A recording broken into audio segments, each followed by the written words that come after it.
Jack Abramoff may be the most notorious and crooked lobbyist of our time. He was at the center of a massive scandal of brazen corruption and influence peddling. As a Republican lobbyist starting in the mid-1990s, he became a master at showering gifts on lawmakers in return for their votes on legislation and tax breaks favorable to his clients. He was so good at it, he took home $20 million a year. It all came crashing down 5 years ago when Jack Abramoff pled guilty to corrupting public officials, tax evasion, and fraud, and served 3.5 years in prison. Today, he's a symbol of how money corrupts Washington. In our interview tonight, he opens up his playbook for the first time and explains exactly how he used his clients' money to buy powerful friends and influence legislation. The story will continue in a moment. I was so far in it that I couldn't figure out where right and wrong was. I believed that I was among the top moral people in the business. I was totally blinded by what was going on.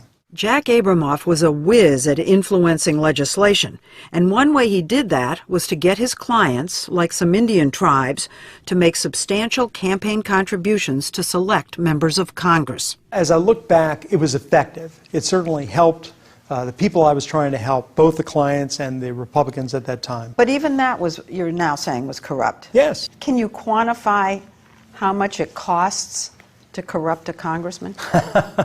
I was actually thinking of writing a book, The Idiot's Guide to Buying a Congressman, as a way to put this all down. But first, I think most congressmen don't feel they're being bought.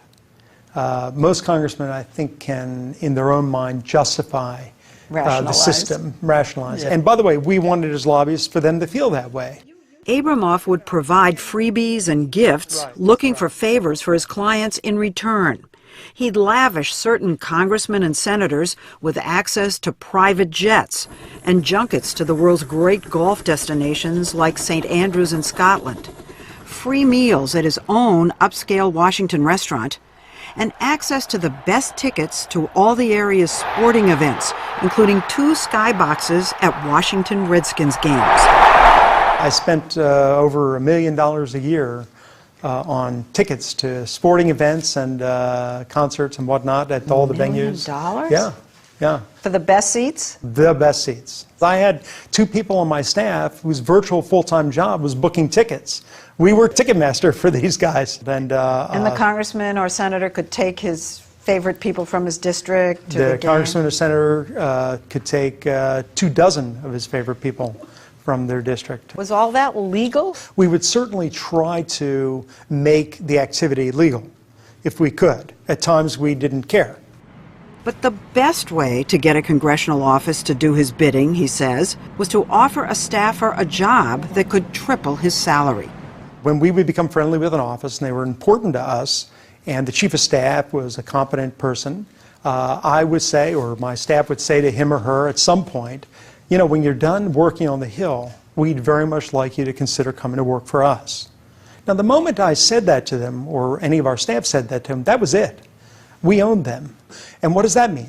Every request from our office, every request of our clients, everything that we want, they're going to do.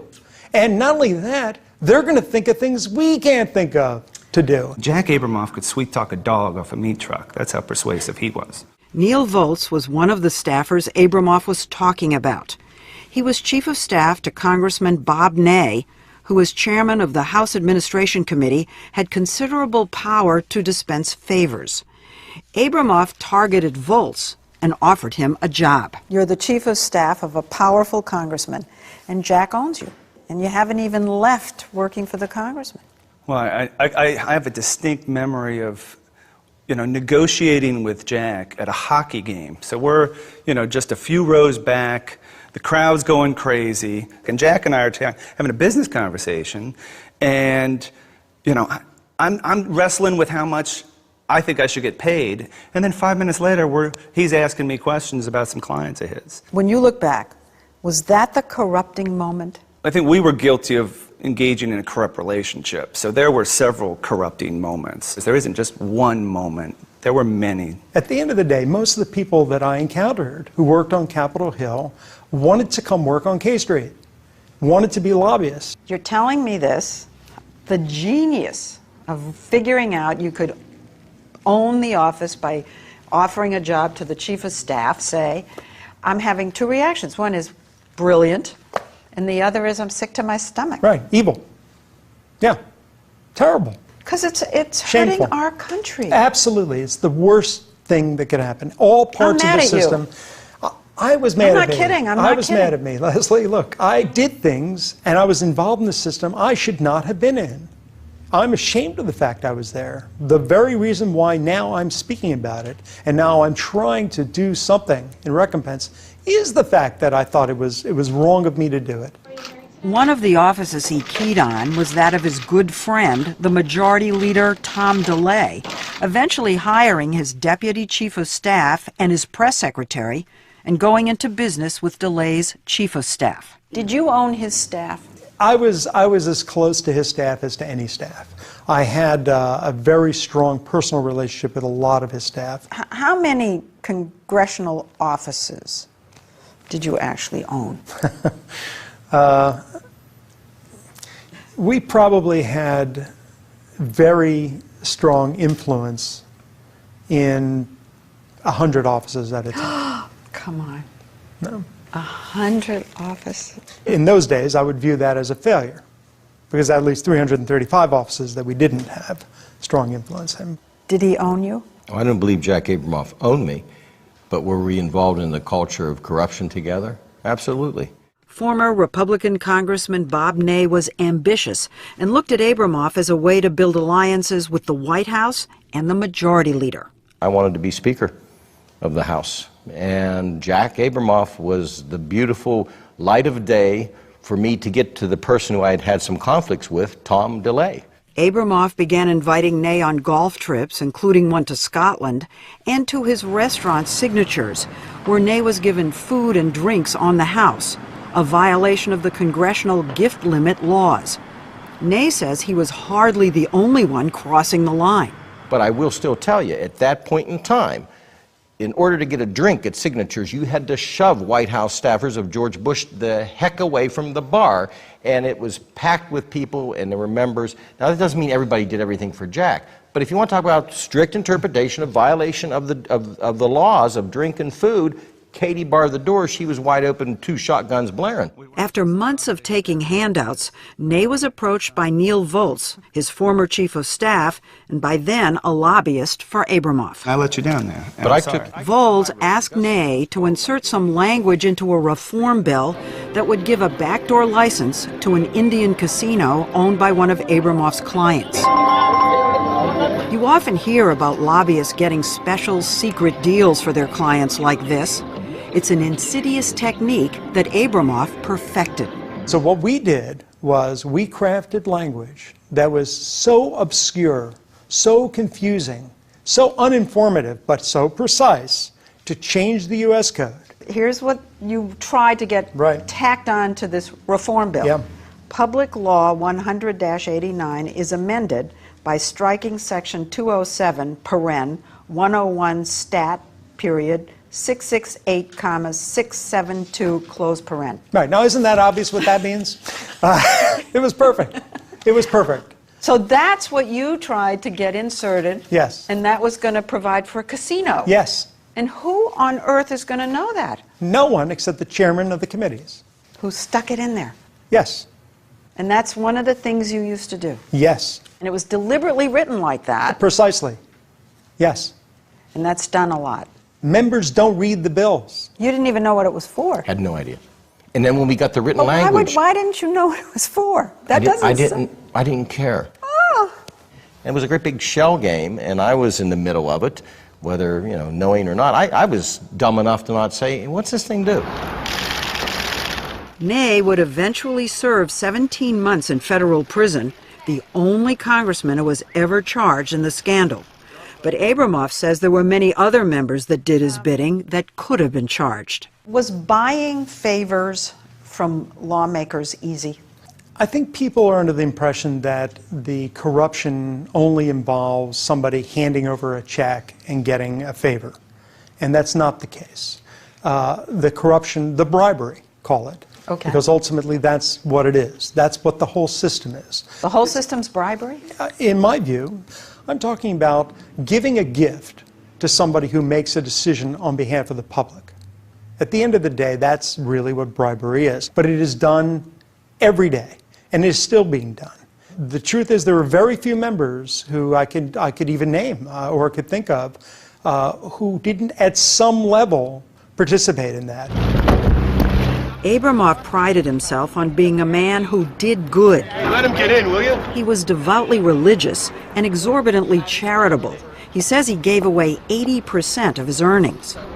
When he fell from grace, his reputation was in tatters, because it was not just that he had corrupted Congress.